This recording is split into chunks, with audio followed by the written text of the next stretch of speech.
Assalamualaikum warahmatullahi wabarakatuh. Perkenalkan, nama saya Narita Naradewi, biasa dipanggil Narita atau boleh juga Nara. Saya berasal dari IPB University. NIM saya C1401231066, Fakultas Perikanan dan Ilmu Kelautan, Departemen Teknologi dan Manajemen Perikanan Budidaya. Soft skill yang diperlukan bagi para mahasiswa dan mahasiswi agar dapat menjalankan perannya dengan baik. Yang pertama, menurut saya adalah time management. Kenapa penting untuk mempunyai time management yang baik? Karena ketika kita bisa mengatur waktu kita dengan terstruktur, dengan sesuai urutan, kita akan melakukannya dengan teratur. Maka kita akan menggapai tujuan kita itu dengan mudah dan sesuai dengan apa yang kita inginkan. Alasan penting mempunyai time management yang baik menurut saya adalah agar kita lebih mudah untuk melakukan suatu hal agar mendapatkan hasil yang sesuai dengan keinginan kita dan sesuai dengan sasaran yang telah kita buat. Yang kedua adalah komunikasi yang baik. Menurut saya, cara mengembangkan komunikasi yang baik itu dengan cara kita berani untuk berbicara, berkomunikasi, berrelasi kepada orang lain. Karena ketika kita bisa berbicara kepada orang lain dan membuat orang lain nyaman kepada kita, maka kita akan membuat relasi yang baik, maka otomatis komunikasi juga akan baik. Tetapi kita harus mengingat juga bahwa tidak semua orang itu mempunyai pendapat yang sama dengan kita.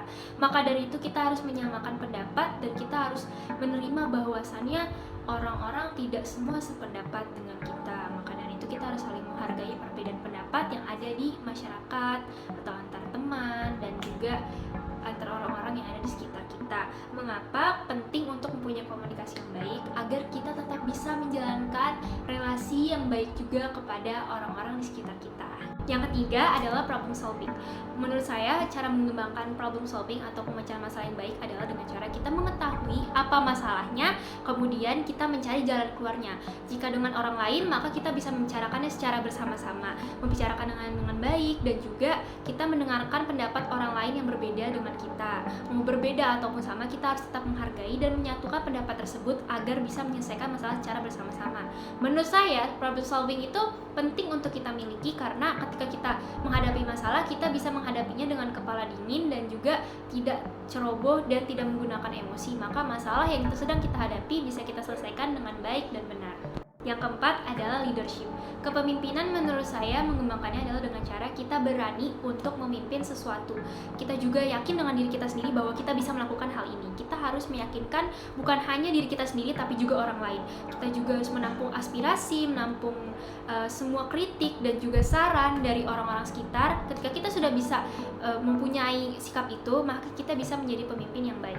Menurut saya, kenapa leadership ini diperlukan atau penting untuk kita? Karena ketika kita nanti di dunia kerja, kita juga harus bisa berdiri di kaki kita sendiri, kita harus bisa memimpin, kita harus belajar mulai dari sekarang. Maka dari itu, leadership ini sangat diperlukan oleh para mahasiswa untuk menjalankan perannya.